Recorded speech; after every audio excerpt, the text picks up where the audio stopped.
Bonjour à tous et à toutes.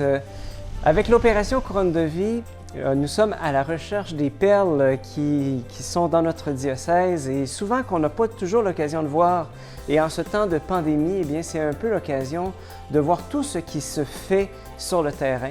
Actuellement, je suis dans la paroisse Limoilou Saint-François de Laval à Limoilou et je vais rencontrer le diacre Jacques Bilodeau qui va nous raconter une merveilleuse initiative qui va dans le sens de la solidarité sociale, dans l'aide aux plus démunis et dans le sens de la protection de l'environnement.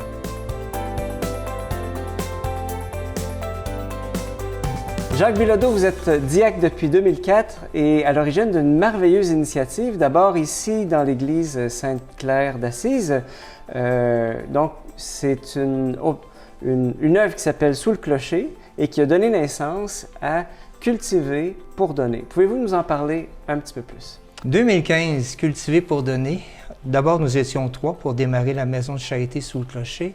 Puis une des personnes a dit ce serait bien qu'on puisse cultiver en ville pour les personnes démunies.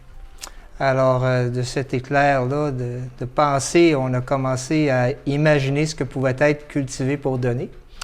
Alors, 2015, la première édition de Cultiver pour donner, où on cultivait, où on jardinait finalement, pour distribuer à des familles, des personnes seules et des ménages démunis. Un petit mot sur Sous le clocher, si on voulait avoir un peu un survol de ce que c'est. Alors là, la Maison de charité Sous le clocher, c'est un organisme indépendant, une OSBL, partie en 2015, fondée en 2016, et qui regroupe plusieurs composantes, dont, entre autres choses, le programme Cultiver pour donner, le centre de récupération et de tri de matériel usagé, qui donne déjà une couleur verte à la maison de charité, et puis aussi 3 petits projets de développement en Haïti et plusieurs autres. Et puis, pour le programme Cultiver pour donner, comment c'est né cette initiative-là? Au début, on se disait que est-ce qu'on pourrait inciter des paroissiens ou même des citoyens de Limoilou, par solidarité, à cultiver soit dans leur jardin, soit même sur leur balcon, où on fournissait à peu près tout, le matériel, le contenant géotextile, le terreau, les plants. Eux devaient tout simplement entretenir les plants et puis lorsque la récolte était prête, on passait. On ramassait tout ça.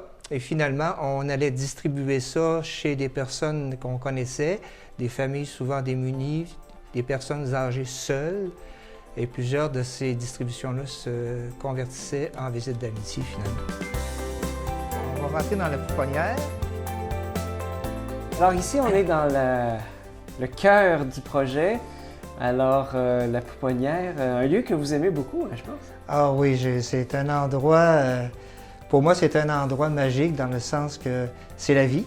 Hein? C'est une collaboration avec une maraîchère professionnelle qui cherchait un endroit pour partir ses semis à elle et en échange duquel elle a parti les nôtres aussi de Cultiver pour donner. Et elle nous a offert un bout de terrain à Saint-Augustin pour pouvoir transplanter et puis produire à cet endroit-là. Très belle collaboration. Là. Ça illustre un petit peu ce que c'est que la Maison de charité aussi en termes de collaboration. Et vous avez d'autres collaborations, entre autres avec des ex-détenus. Oui, bien là, on parle d'insertion. On développe ce côté-là. Dans Cultiver pour donner, comme dans le reste de la Maison de charité, c'est la personne qui est importante d'abord. Donc, des maisons de transition pour personnes judiciarisées nous ont approchés pour pouvoir installer des bacs surélevés et permettre à quelques personnes judiciarisées de s'intéresser au jardinage. Donc, actuellement, on a 2 collaborations, une avec la maison de transition pour hommes, les ex-judiciarisés, et une avec les femmes. Et avez-vous une anecdote ou l'autre qui vous vient à l'esprit dans toute cette initiative-là de Cultiver pour donner? On a un ex-militaire avec nous qui a été dans la première cohorte antiterroriste, et donc il a vécu évidemment des expériences traumatisantes un peu partout dans le monde et qui actuellement est avec nous dans les champs. Alors, à la question qu'on lui avait posée à la fin de l'année, « Et puis, comment tu as trouvé ça? » Il nous a dit « J'ai adoré. » Parce que c'était l'endroit où il ne pensait plus, où il ne se souvenait plus. de ce qu'il avait vécu auparavant. Il y a comme un lien thérapeutique aussi avec la terre. Hein, il y a quelque chose de thérapeutique. C'est pour ça que cette année, on veut l'ouvrir aussi à de l'horticulture thérapeutique, de proposer à 1 ou 2 personnes qui ont des problèmes de santé mentale, parce que travailler la terre, il y a quelque chose de thérapeutique là-dedans, c'est la vie. Alors, c'est ça. Ça illustre bien que la personne est au centre de Cultiver pour donner. Puis on peut faire des liens magnifiques avec le pape François, son encyclique Laudato Si, l'écologie intégrale, c'est-à-dire une écologie qui prend soin à la fois de l'environnement, mais aussi de l'être humain. Moi, je vois ça un peu dans votre projet. Qu'est-ce que vous diriez par rapport à ça? Lorsqu'on a lu Laudato Si, on a trouvé les mots pour exprimer ce qu'on portait intérieurement, c'est-à-dire à la fois le respect de l'environnement et à la fois l'attention aux personnes les plus démunies de la société. Alors, ça nous a galvanisés, c'est sûr. On s'est dit, enfin, quelqu'un écrit dans le même sens auquel on réfléchit. Et puis aussi, l'Église verte, proposer un autre visage de l'Église, surtout aux jeunes générations, à quelque part, c'est gagnant. Ils sont plus proches de l'environnement que nous l'étions, nous. Alors, des valeurs de partage, des valeurs de protection des sols, etc., ça les rejoint. Et enfin, on a vu, vous avez un partenariat avec des personnes judiciarisées, avec les personnes du milieu, bien sûr avec l'Église, mais aussi avec la famille Myriam. Oui, ben, en fait, au fond, c'est notre curé qui a approché la famille Myriam pour lui dire qu'on s'intéressait à Cultiver pour donner. Et comme la famille Myriam avait lu aussi Laudato Si, alors la responsable, sœur Geneviève, m'a rencontré parce qu'elle avait un beau terrain avec lequel elle ne savait pas quoi faire. Alors la suggestion, ça a été de transformer tranquillement, pas vite, le grand terrain en grand jardin parce qu'elles ont aussi une distribution alimentaire. Donc, à quelque part, produire sur leur terrain, donner leur distribution alimentaire. Puis je disais aux sœurs, vous savez, quand vous en avez assez, là, allez donc jardiner 1 heure ou 2. Ça va vous faire du bien. Vous allez pouvoir commencer votre mission par la suite.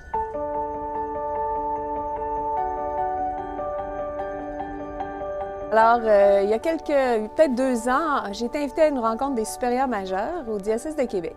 Puis, à travers cette rencontre-là, on parlait d'écologie. On a regardé une vidéo qui s'appelle Demain. J'y allais un peu à reculons. Des fois, je suis d'accord avec l'écologie, mais des fois, je pense qu'on le passe avant, des fois, Jésus même. Puis, en regardant cette vidéo-là, j'ai été séduite parce que j'ai vu que ce que ça présentait, c'était l'écologie de communion et l'économie de communion, c'est-à-dire de travailler ensemble pour bâtir des liens, créer des contacts. Puis là, je me suis dit, mon Dieu, qu'est-ce que je peux faire, moi? Qu'est-ce qu'on peut faire, nous, à Myriam, à Québec? Puis je voyais qu'on avait un grand terrain sur le côté de notre maison qui servait juste à tondre la pelouse. Puis je me disais, mon Dieu, si on faisait du jardin, quelque chose qui créerait des contacts avec les gens du milieu, avec les gens du quartier, qui interpellerait, qui permettrait de partager des légumes. Mais en même temps, je voyais, bon, j'ai pas les moyens, j'ai pas l'argent, j'ai pas le personnel pour entretenir ça. Notre mission est autre. Puis, j'avais quand même l'interpellation, je priais, puis j'en parlais un petit peu à droite et à gauche. Puis tout à coup, notre curé, Julien Guillaume, m'a dit, bien, on a un diacre dans la paroisse qui a un projet qui s'appelle Cultiver pour donner. Alors, je suis rentrée en communication avec Jacques Bilodeau, puis ça a été vraiment une belle découverte. Lui, il cherchait des terrains, des lieux pour créer des contacts aussi. Puis son but, c'est aussi de créer des liens avec le quartier. C'est ce qui fait qu'on prête notre terrain. Jacques, avec le temps, on nous a fourni 2 beaux gros bacs à légumes, fourni les semences. Nous, on arrose, on s'occupe d'entretenir. On peut utiliser ces légumes-là pour partager avec des familles que nous aidons. Puis en même temps, dans le quartier ici, c'est beau parce qu'il y a des bacs à côté à l'école, chez nous, puis de l'autre côté au foyer de personnes âgées, ce qui permet d'avoir comme un axe de partage, un axe de rencontre, toutes sortes de générations, c'est vraiment beau. Il n'y a pas eu une anecdote avec vos voisins? Ben oui, c'était tellement beau parce que, bon, c'est ça, moi, mon but, c'était aussi les liens, hein. C'est pas juste pousser des légumes pour pousser des légumes, mais créer des liens. Puis l'an dernier, on a eu des nouveaux voisins en avant, puis on se disait, bon, comment rentrer en contact avec ces jeunes hommes-là, ces deux colocs. Puis, on s'est dit, on va faire un panier de légumes. Alors, on est allé chercher des piments, des fèves, du basilic dans notre jardin. On est arrivé, on a cogné à la clôture, on a dit bonjour. Puis, ça a été une belle conversation, une demi-heure de temps à partager. Puis, depuis ce temps-là, on a un très bon lien avec eux. Puis, même, ils ont offert leur aide. J'ai dit, si vous voulez des légumes, venez en chercher. Nous, on va être partis pendant un mois. Ils ont dit, ah, c'est super. Si vous avez besoin d'aide, on va venir vous aider. Alors, c'est ça, ça commence. C'est pas accompli, mais les liens de communion commencent. Puis, on trouve que c'est vraiment une belle façon. Ben oui, puis d'entrer avec un panier de légumes, hein, c'est toujours apprécié. Oui, c'est ça. Ça fait un beau premier contact. Et donc, je dirais pour l'avenir, là, à quoi est-ce qu'on peut s'attendre là, pour l'utilisation du terrain, par exemple? Bien, moi, ce que je trouvais beau, c'est que quand j'ai rencontré Jacques la première fois, il m'a dit, bon, on va y aller petit et joli. Puis, tranquillement, on va grandir. Puis lui, il rêve pour ce terrain. Là. Il dit, on pourrait mettre des arbres fruitiers. Il rêve. Mais chaque année, on fait un petit plus. La première année, on avait 4 ou 5 smart pots, des plants en feutre là, avec quelques légumes dedans. L'année dernière, on a eu 2 bacs de légumes de plus qui ont été faits par un homme en réinsertion sociale aussi. Ça, c'était vraiment une belle collaboration. Puis cette année, il va y avoir d'autres bacs. Même Jacques est encore sur un projet pour une petite serre qui s'installerait sur le terrain. Alors, c'est comme tranquillement. Petit joli qui s'agrandit puis qui crée des liens. Puis les liens se font parce que, je veux dire, l'année dernière, juste les 2 bacs qui sont si bien faits, si beaux, plusieurs passants, des gens en vélo sur la piste cyclable se sont arrêtés pour venir demander où vous avez pris vos bacs, comment vous les avez faits. Alors, ça crée ce que ça veut créer, des liens de communion. Bien, Geneviève Gadebois de la famille Myriam, merci beaucoup. Ça fait plaisir!